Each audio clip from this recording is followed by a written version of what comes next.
अस्सलाम वालेकुम नाज़रीन, रिपोर्टिंग विद असद में आपको खुशामदीद। नाज़रीन, गुज़िश्ता चंद माह से ये बहस चल रही थी और कभी कभार जो है वो ट्वीट्स बाज़ कोई नामी ग्रामी एंकर हैं वो भी कर देते थे कि क्या पाकिस्तान को इसराइल जो है वो तस्लीम कर लेना चाहिए।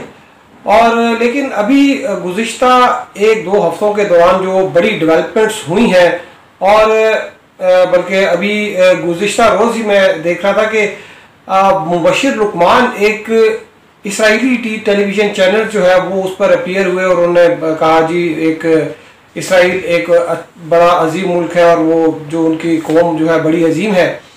और इसराइल की रिकग्निशन के हवाले से उन्होंने भी बात की। कामरान खान जो है वो तकरीबन एक साल कबल भी उन्होंने ये एक ट्वीट की थी और अभी फिर उन्होंने जो है वो ये ट्वीट की कि पाकिस्तान को जो है वो इसराइल को तस्लीम ना करने से कितने नुकसान हो रहे हैं। जबकि इंटरनेशनल अगर उस पर देखें तो जो इसराइल का एक बड़ा अखबार है हेरेट्स, उसने ये लिखा है कि पाकिस्तान के ऊपर सऊदीया का दबाव था, सऊदी गवर्नमेंट का, कि वो इसराइल को तस्लीम किया जाए। ये भी खबर आई कि जो इसराइल के जो वज़ीर आज़म है वो एक खुसूसी त्यारे पे सऊदीया गए और वहाँ पे क्राउन प्रिंस से मुलाकात की, लेकिन जिसकी तरदीद की गई और आज डॉन अखबार में भी ये तरदीद छपी है। लेकिन ये तरदीद सऊदी अरब की तरफ से की गई है, इसराइल की तरफ से अभी तक कोई इसकी तरदीद या तस्दीक नहीं की गई। ताहम जो इसराइल की तरफ से जो फीडबैक आया है, जो कि AFP ने रिपोर्ट किया, उसमें ये कहा गया है कि इसराइल ने इस बात की मजम्मत की है कि एक सीक्रेट जो इंफॉर्मेशन है उसको खामखा डिस्क्लोज किया गया। इस पर हम बात करते हैं। हमारे साथ इस वक्त मौजूद है सीनियर सहाफ़ी कल्बी अली। कल्बी, आपका जो है वो इन इश्यूज़ के ऊपर, खुसूसन जो इंटरनेशनल पॉलिटिक्स है उसके ऊपर काफ़ी आपकी गहरी नज़र रहती है। तो ये क्या एक चक्कर चल रहा है कि इसराइल को तस्लीम किया जाए, क्योंकि UAE ने तो तस्लीम किया हुआ है, बहरीन ने भी कर लिया और बाकी भी लोग जो है वो कर रहे हैं। बल्कि आज मैं वो एहसन इकबाल साहब की एक ट्वीट देख रहा था, उसमें लिखा कि लोगों को समझ आ जाएगी कि ये क्यों मुसल्लत हुआ है टोला।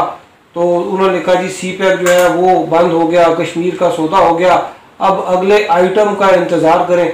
तो मैं चूँकि ये डेवलपमेंट्स मेरे जहन में चल रही थी यही वाली जो तो इसराइल से मुतालिक, तो मुझे तो यूँ लगा कि शायद अगला आइटम जो है शायद यही ना हो कि तस्लीम कर लें, इसराइल को तस्लीम कर लें। तो आपके ख्याल में कि क्या खिचड़ी क्या पक रही है? देखिए, पहली बात तो ये है कि पाकिस्तान इसराइल को तस्लीम कर नहीं सकता, कर ही नहीं सकता। उसकी वजह यह है कि पाकिस्तान इस मॉडर्न वर्ल्ड का एक वाहिद नजरियाती मुल्क है। पहला मुल्क है जो एक नज़रिए पे कायम हुआ था। दूसरा मुल्क हम इसराइल को कहते हैं, लेकिन इसराइल के साथ एक और भी थोड़ी सी हमें एक चीज़ को मिसकंसेप्शन, लोगों को हिस्ट्री का नहीं पता या लोग जज्बाती हो जाते हैं। बात यह है कि यहूदियों की मार मार के उनका मुर्दा बना दिया था, बिल्कुल उनका बहुत बुरा हाल हो गया था यूरोप में। फिर यूरोप में उनकी कंडीशंस इतनी ख़राब हो गई थी कि वो रहने लायक नहीं रहे थे। उनके पास एक वो पनाहगाह नहीं थी। वो जिस तरह बेचारे रोहिंगा हैं, उनको अगर एक जजीरा दे दिया जाए कि जी ये आपका मुल्क बनेगा, वो उसमें जाके एक मुल्क बना लेंगे। पाकिस्तान में कोई ऐसी मजबूरी नहीं थी। विलिंगली दूर दराज के इलाके के लोग भी खुद शिफ्ट होकर इधर आए और यहाँ पे जो लोग मकामी तौर पे मुसलमान थे उन्होंने उनको एक्सेप्ट किया, एक्नॉलेज किया, उन्हें फैसिलिटेट किया। अगर लोकल्स यहाँ के जो मुसलमान थे फैसिलिटेट ना करते तो जो महाजिर हैं वो भूखे मर जाते, और वो पढ़े लिखे लोग या काबिल लोग अपनी घर बार छोड़ के इधर ना आते तो ये स्टेट चल नहीं सकता था। लेकिन ये इसराइल का जो देखिए एक बैकग्राउंड था, और अरब असल में तो अरब जो है वो ममालिक वो उससे खाइफ थे कि वो उसको एक ख़तरा समझते थे कि वो एक खंजर की तरह का उसका एक नक्शा कि जी वो ये खंजर जो हमें भी ये कि जी खंजर जो है ये यहाँ पर अरब ममालिक के ऊपर जो है वो ला के रख दिया गया। उनके साथ उनकी बहुत सी लड़ाइयाँ हुई हैं, जंग रमज़ान भी हुई और अक्सर 3-4 जंगें लड़ते रहे हैं। उतना ही अपनी जो है ना ज़मीनें वो इसराइल जो है वो उतनी ज़्यादा पावरफुल होता रहा और ज़्यादा वो इनके ऊपर कब्जे करता रहा।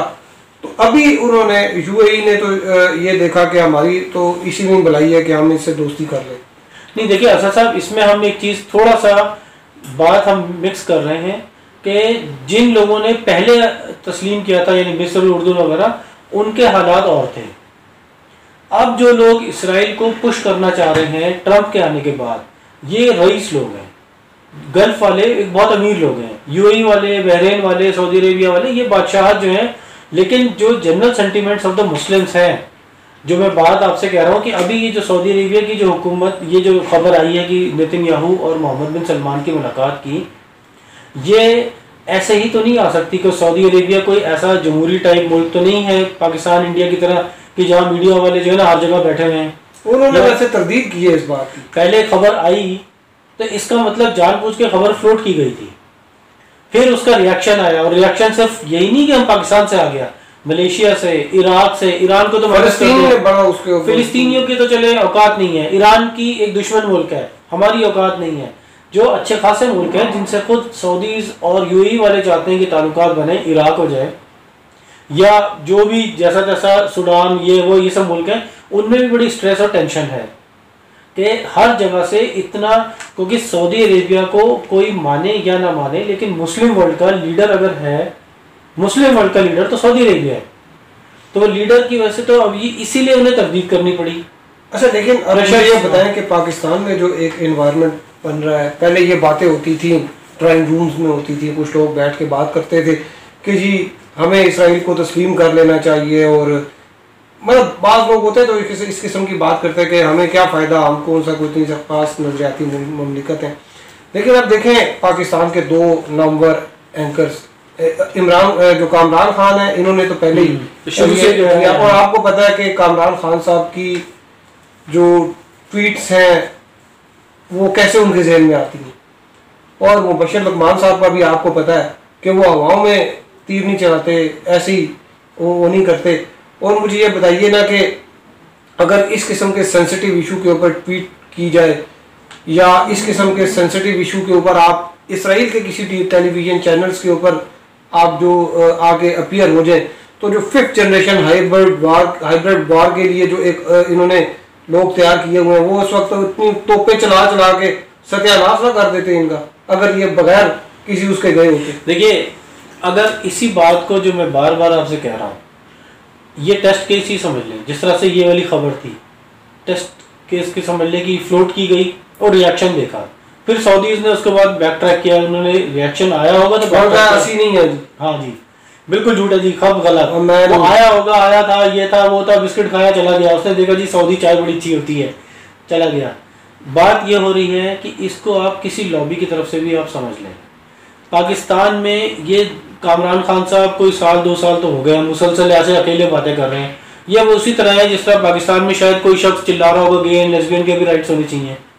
भाई ऐसे लोगों की कोई सुनता नहीं है, इनको इस वॉइस में इजाफा नहीं हुआ।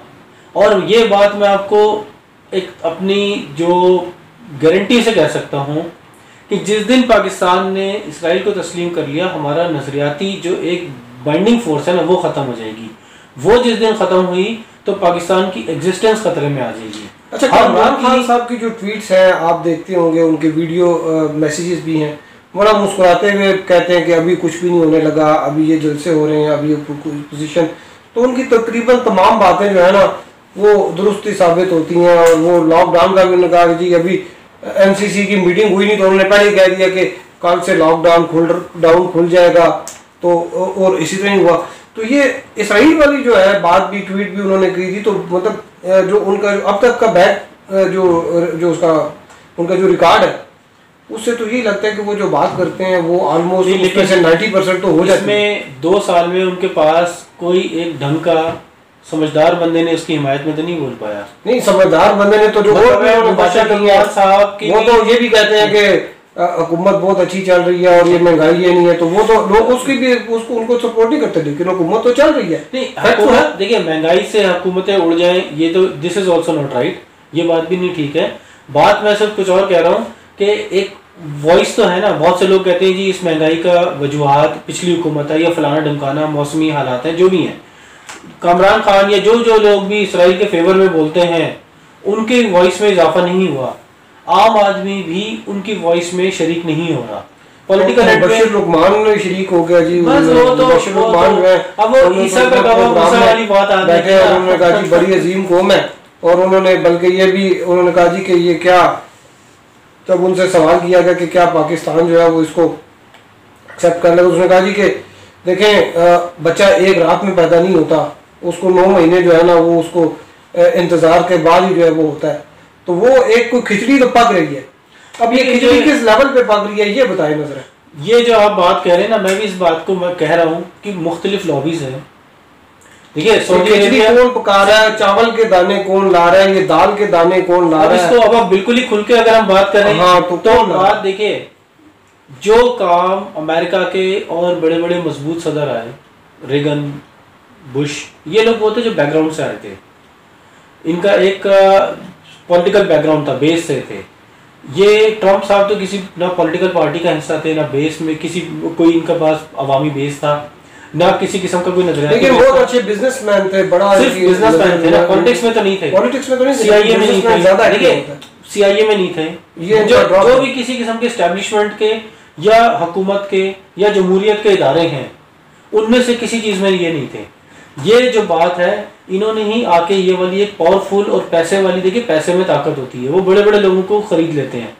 वो अब मिसाल थोड़ी सी कुछ क्या कहा जाए कि सबको नहीं पता था कि रसूलुल्लाह और इमाम हुसैन कौन है। उधर सामने 30,000 या 1 लाख या 15,000 जितनी भी आप कह लें, हजारों में फौज थी, इनके साथ नहीं थे। पैसे में बड़ी ताकत होती है, लोग समझते भी थे, सब कुछ था। अब वो मजबूर थे, यार पैसा बड़ा मिल रहा है, चलो फिलहाल आते बाद में तौबा कर लेंगे। जो भी सोचा हो, पॉइंट यही है कि दुनिया की जो रिचेस्ट कौम है, अमेरिकन, इसराइलीज और सऊदी अरेबिया, ये तीनों एक प्लेटफॉर्म पे खड़े हो जाते हैं। तो आप क्या समझते हैं कि हमारे यहाँ के 4 या 10 20 बंदों की लॉबी नहीं बन सकती?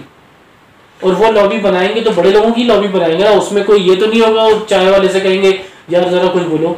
ये इतनी पावरफुल ग्रुप इकट्ठा होने के बावजूद भी पाकिस्तान में 5वां बंदा नहीं बना पाए।